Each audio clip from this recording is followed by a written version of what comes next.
আজ শেয়ার করব খুব মজাদার চিকেন কড়াইয়ের রেসিপি।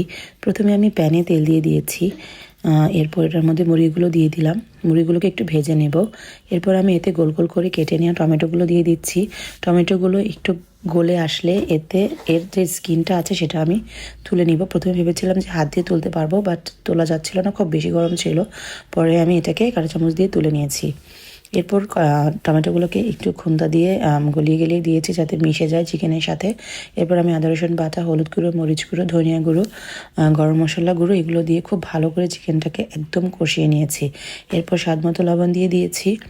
এরপর ভালো করে রান্না করে নিয়েছি। ধনিয়ার গুঁড়ো, জিরের গুঁড়ো এগুলো দিলে খুব মজা হয় চিকেনটা। এটা আমি একদমই পেঁয়াজ ছাড়া রান্না করেছি।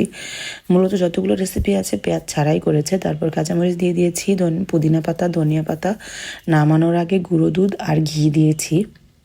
এই যে দেখতেই পাচ্ছেন, এটা রুটির সাথে একদম অসাধারণ লাগবে।